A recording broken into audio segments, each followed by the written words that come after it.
नमस्कार। आज हम BSc part second botany third के basic body plan of flowering plants जो टॉपिक चल रहा था उसमें शूट सिस्टम या परोह तंत्र का अध्ययन करेंगे। तो आपको पता है कि शूट क्या है। शूट पादप का एरियल पार्ट या पादप का वायवीय भाग है। दूसरा इसमें आपको ध्यान रखना है कि शूट का निर्माण बीज में जो प्लूम्यूल है जिसको प्रांकुर कहते हैं, प्रांकुर से इसका निर्माण हो रहा है। अब इस वायवीय भाग में क्या क्या आएंगे? इसमें स्टेम हो सकता है, तना, इसकी शाखाएं यानी ब्रांचेस, इसके साथ विभिन्न प्रकार के अपेंडेजेस या उपांग सम्मिलित है। ये सब मिलकर के परोह तंत्र या शूट सिस्टम का निर्माण करेंगे। आपको पता है कि शूट सिस्टम में सबसे पहले स्टेम या तना। अब तना क्या काम कर सकता है या क्या काम करता है सामान्यतया? तो सामान्यतया तना ये पादप को सपोर्ट या सहारा प्रदान करने का कार्य करता है। नंबर 2, तना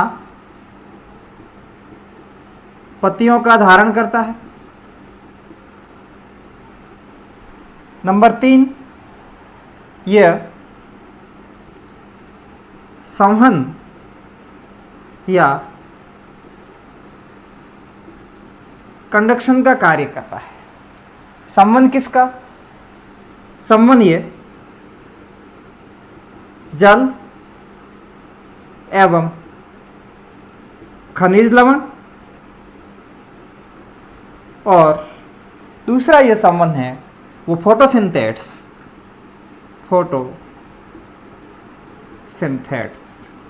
इसको कहते हैं भोज्य पदार्थ जो प्रकाश संश्लेषण की क्रिया के द्वारा निर्मित होते हैं।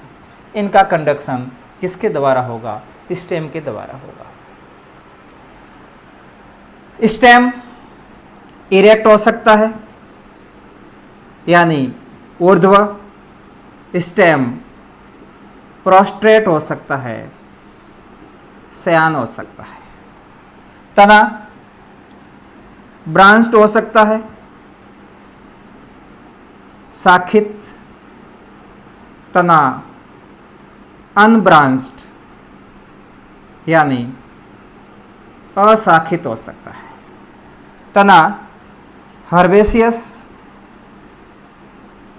यानी शाकीय हो सकता है। तना वुडी या काष्ठीय हो सकता है। सामान्यतः तना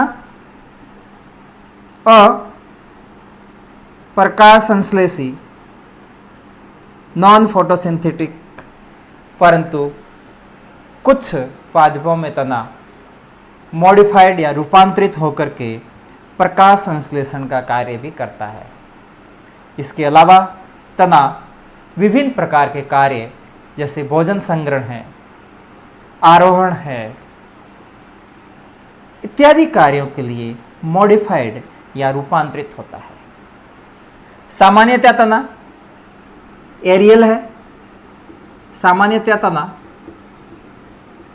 वायवीय है, परंतु कई रूपांतरित तने वो भूमिगत या अंडरग्राउंड होते हैं। कई तने अंडरग्राउंड या भूमिगत होते हैं। जैसे आलू है, ये एक भूमिगत रूपांतरित तना है। अब आपको आगे इस तने के सामान्य लक्षण ध्यान रखना है संक्षेप में। तो लक्षण में पहला इसमें ध्यान रखना कि इसका निर्माण है वो किससे होगा? प्लूम्यूल या प्रांकुर से होगा। दूसरा इसमें आपको ध्यान रखना है कि तने पर पर्व एवं पर्व संधियां पाई जाती है। तीसरा, तने पर विभिन्न प्रकार के उपांग पाए जाते हैं, अपेंडेजेस पाए जाते हैं। तना सामान्यतया प्रकाश की तरफ जाता है, यानी पॉजिटिवली फोटोट्रॉपिक, यानी धनात्मक प्रकाशानुवृत्ति होता है। तना गुरुत्वाकर्षण बल से विपरीत वृद्धि करता है, यानी ये नेगेटिवली जियोट्रॉपिक होता है, ऋणात्मक गुरुत्वानुवृत्ति। अगला इसमें आप ध्यान रखना कि तने के शीर्ष पर पर्रो शीर्षस्थ विभज्योतक होता है। पर्रो शीर्षस्थ विभज्योतक, इसको सूट एपिकल मेरिस्टम कहते हैं। ये सूट एपिकल मेरिस्टम टर्मिनल या शीर्षस्थ पोजीशन में होता है, क्योंकि मूल की तरह इसमें कोई कैप जैसी संरचना नहीं होती है, परंतु जो रूट एपिकल मेरिस्टम है वो सब टर्मिनल या उप शीर्षस्थ स्थिति में होता है, क्योंकि उसके ऊपर रूट कैप या मूल गोप होता है। तो यहाँ से भी कई बार प्रश्न पूछा जाता है कि पर्रो शीर्षस्थ विभज्योतक टर्मिनल है, शीर्षस्थ है, जबकि मूल शीर्षस्थ विभज्योतक सब टर्मिनल या उप शीर्षस्थ है। अब तने पर कौन कौन से उपांग होते हैं उसके बारे में अपन संरचना का अध्ययन करेंगे। तो तने पर सबसे महत्वपूर्ण उपांग वह लीफ है या पर्ण है। तो पहला पॉइंट इसमें आ जाएगा लीफ या पर्ण। इसको पादप का किचन या रसोई घर कहते हैं। पत्तियां या तो तने पर लगी रहेगी या शाखाओं पर लगी रहेगी। तो पत्तियों के लगने का जो व्यवस्था क्रम है, उस व्यवस्था क्रम को फिलोटैक्सी या पर्ण विन्यास कहते हैं। सामान्य रूप से ये एक स्टेम, इसके ऊपर ये एक लीफ लग गई, एक पर्ण लग गई, ये भाग इसका। तो सामान्य रूप से एक पर्ण है, उसका निर्माण पहले तो ध्यान रखना कि कहाँ पर हो रहा है। तो ये पत्तियां हैं वो पर्व संधि या जिसको नोड्स कहते हैं वहाँ पर निर्मित होती है। एक लीफ 3 भागों में बटी रहती है, जिसमें ये वाला भाग जिसके द्वारा ये तने से या शाखा से जुड़ी हुई रहती है, इसको लीफ बेस या पर्णाधार कहते हैं। दूसरा ये भाग ये पीटियोल या पर्णवृंत कहलाता है। ये चौड़ा फैला हुआ भाग, इस भाग को लीफ लैमिना या पर्णफलक कहते हैं। इसके द्वारा जुड़ेगी ये पिटियोल पर्णवृंत, इस पर्णफलक को उचित दिशा में रखेगा, जिससे पर्याप्त प्रकाश इस पर गिरता रहे। और लीफ लैमिना ये फोटोसिंथेसिस का काम करेगा, प्रकाश संश्लेषण का काम करेगा। और इसके साथ साथ पहला काम तो इसका प्रकाश संश्लेषण हो गया, और दूसरा लीफ लैमिना पर रंध्र पाए जाते हैं, जिसके द्वारा ट्रांसपीरेशन या वाष्पोत्सर्जन की क्रिया होती है। इसकी डिटेल आगे जैसे जैसे टॉपिक आते जाएंगे उसमें हम पढ़ते जाएंगे। लीफ बेस को हाइपोपोडियम, इसको मीजोपोडियम और इसको एपिपोडियम कहते हैं। अब इस पर्णफलक में मुख्य शिरा या मध्य शिरा और पार्श्वीय शिरा है। इन सब शिराओं का व्यवस्था क्रम वेनेसन कहलाता है या शिरा विन्यास कहलाता है।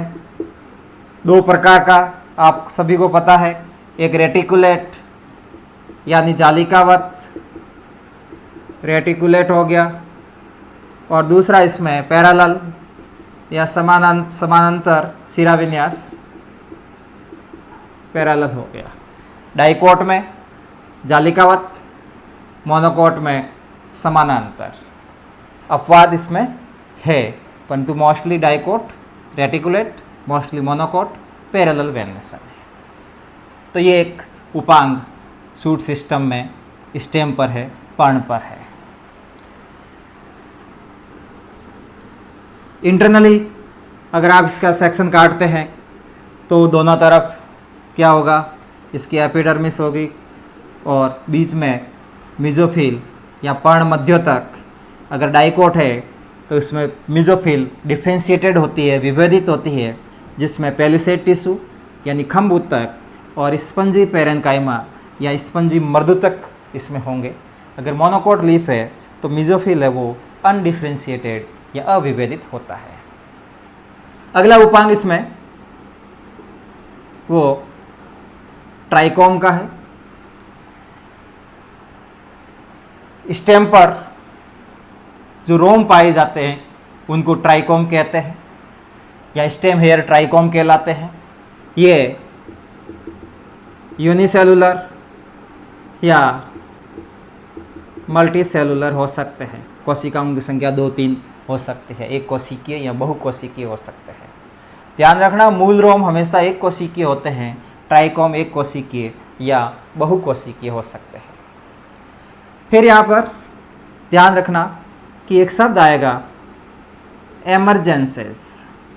ट्राइकोम एक एमरजेंसेस है, इसको उद्भूतांग कहते हैं। और उद्भूतांग का मतलब ऐसे उपांग या ऐसे अपेंडेज जिनका निर्माण या तो एपिडर्मिस या फिर कॉर्टिकल पोर्शन से होता है, वो एमरजेंसीज या उद्भूतांग कहलाते हैं। इसी तरह से आप रोज़ में गुलाब में देखते हो, गुलाब में प्रिकल्स होते हैं, सूक्ष्म तीक्ष्ण शार्प संरचना, और प्रिकल्स के अंदर यहाँ पर वेस्कुलर सप्लाई नहीं होती है, इसमें समवन स्ट्रैंड नहीं पाया जाता है। प्रिकल्स के अंदर एपिडर्मल या कॉर्टिकल सेल से निर्मित होते हैं। आप इनको हटाओगे तो ये आसानी से अलग हो जाएंगे। ट्राइकोम भी उद्भूतांग है, प्रिकल्स भी उद्भूतांग है।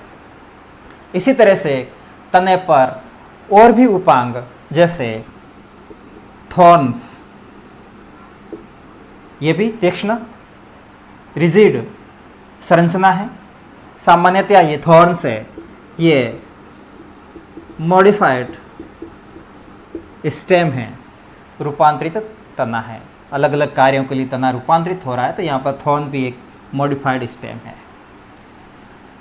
इसी तरह से तने पर टेंड्रिल्स या प्रतान पाए जाते हैं जो विभिन्न प्रकार के कार्य करते हैं, जैसे आरोहण का कार्य करना।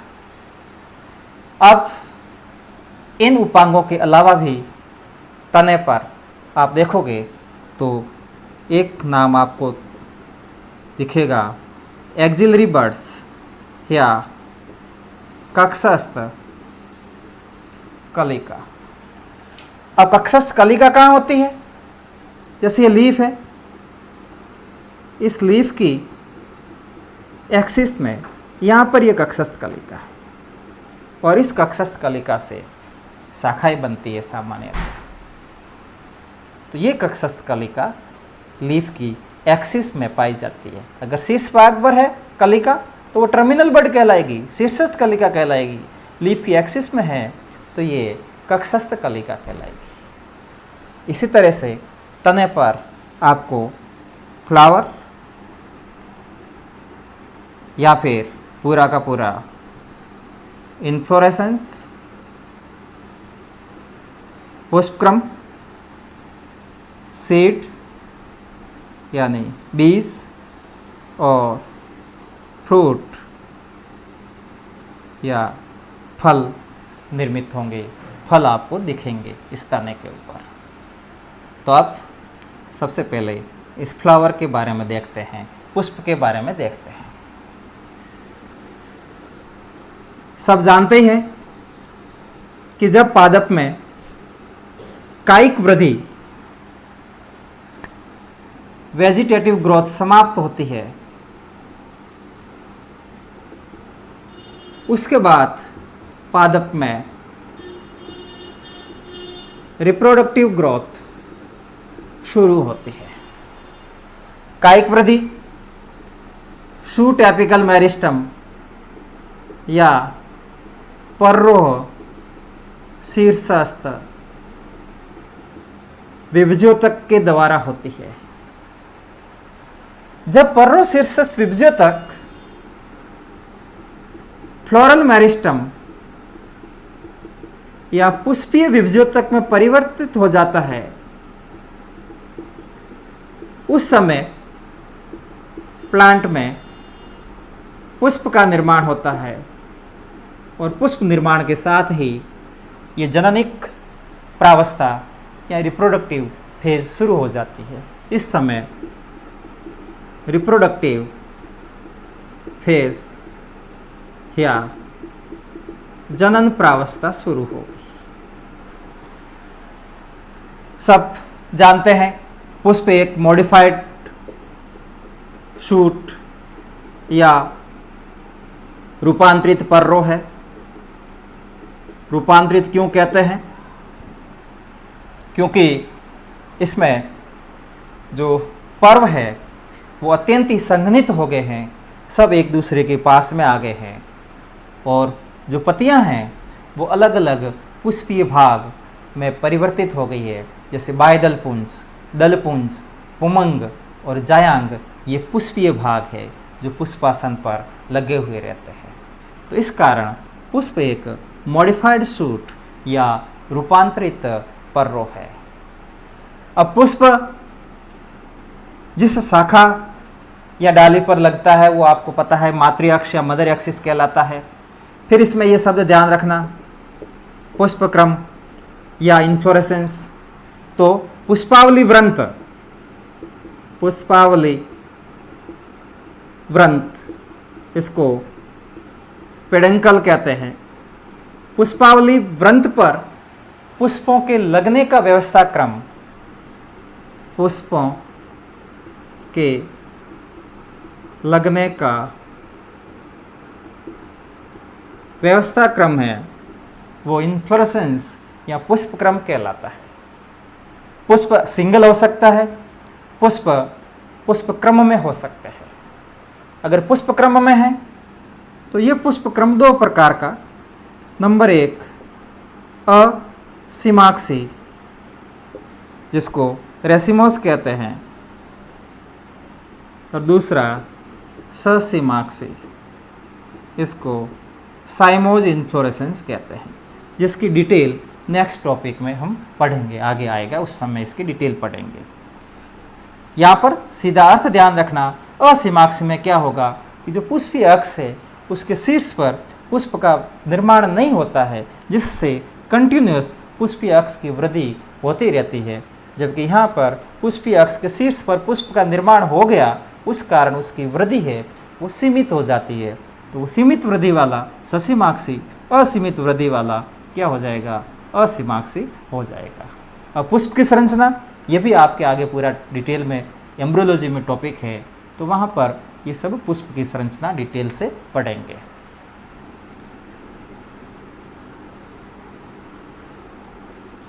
फिर शूट सिस्टम में फ्लावर और सीड के बारे में ध्यान रखना है, फ्रूट और सीड के बारे में। तो एक वर्ड आ गया यहाँ पर फ्रूट, या फल। तो वैज्ञानिक रूप से फल क्या है? वैज्ञानिक रूप से फल है वो राइपेंट ओवरी या परिपक्व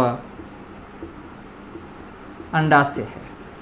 जब अंडाशय में फल में परिवर्तित हो जाता है तो उस समय अंडाशय की भित्ति है वो पेरिकार्प या फल भित्ति कहलाती है। और ये फल भित्ति 3 भागों में विभेदित रहती है। नंबर 1 एपिकार्प यानी बाह्य फल भित्ति। नंबर 2 मेसोकार्प यानी मध्य फल भित्ति। और नंबर 3 एंडोकार्प या अंत्य फल भित्ति। तो ये 3 भित्तियाँ हैं। निर्माण के आधार पर फल 2 प्रकार के होते हैं। एक ट्रू यानी सत्य फल, दूसरा फॉल्स या कूट कह दो, असत्य कह दो। यदि फल का निर्माण अंडाशय से हो रहा है तो वो सत्य फल। अंडाशय के साथ पुष्प के दूसरे भाग जैसे पुष्पासन है और कोई भी भाग अगर फल निर्माण में भाग लेते हैं तो वो क्या कहलाएगा? फॉल्स फ्रूट कहलाएगा, जैसे सेब है। और शूट सिस्टम में अंतिम आपको सीड के बारे में या बीज के बारे में ध्यान रखना है। तो आपको बताया है कि बीज लैंगिक जनन का उत्पाद है। इसके बाहर की तरफ कठोर बीजावरण होते हैं, सीड कोट होते हैं, और इसके भीतरी तरफ पादप का लघु रूप जो निलंबित संजीवन या सस्पेंडेड एनिमेशन के रूप में होता है। क्योंकि बीज में जो पादप की लघुकृति भ्रूण जो है जिसमें उपापचय क्रिया न्यून हो गई है, पादप है उसका बीज है वो सुसुप्त काल के अंदर या डोरमेंसी पीरियड में होता है। जब अनुकूल परिस्थितियाँ उपलब्ध होती है उस समय उस बीज का अंकुरण होता है, उस बीज की प्रसुप्ति भंग होगी और बीज है वो अंकुरित होगा। अब बीज के अंदर जो भ्रूण है, शुरुआत में आपको बता रखा है, पहला टॉपिक पढ़ाया उस समय कि भ्रूण के अंदर भ्रूणीय अक्ष और बीजपत्र। द्विबीजपत्री है तो बीजपत्रों की संख्या 2 और वो पार्श्वीय स्थिति में, जबकि एक बीजपत्री है तो बीजपत्र की संख्या 1 और वो शीर्षस्थ स्थिति में। अगर घास है तो उसमें एक जो बीजपत्र है उस सिंगल बीजपत्र को स्कूटेलम कहते हैं। ये शब्द ध्यान रखना, कई बार पूछा जाता है। ग्रासेज में या घास में जो एकल बीजपत्र है वो एकल बीजपत्र स्कूटेलम कहलाता है। फिर आगे बीज में भ्रूणपोष हो भी सकता है। भ्रूणपोष भ्रूण निर्माण में पूरा का पूरा उपभोगित हो सकता है। अगर भ्रूणपोष है तो ऐसे बीज को हम भ्रूणपोषी या एंडोस्पर्मिक सीड कहते हैं। इसको एल्बुमिनस सीड भी कहेंगे। दूसरा ऐसे बीज जिनमें भ्रूण निर्माण के समय संपूर्ण भ्रूणपोष उपभोगित हो जाता है, उन बीजों को अभ्रूणपोषी या नॉन एंडोस्पर्मिक सीड कहते हैं। इसको एक्स एल्बुमिनस सीड कहेंगे। तो ये सब संरचनाएं सम्मिलित रूप से शूट सिस्टम या पर्रोह तंत्र में सम्मिलित है। तो इसी के साथ ही पहला topic basic body plan of flowering plants पूर्ण होता है। नेक्स्ट वीडियो में हम मॉड्यूलर टाइप की ग्रोथ या मॉड्यूलर वृद्धि के बारे में पढ़ेंगे।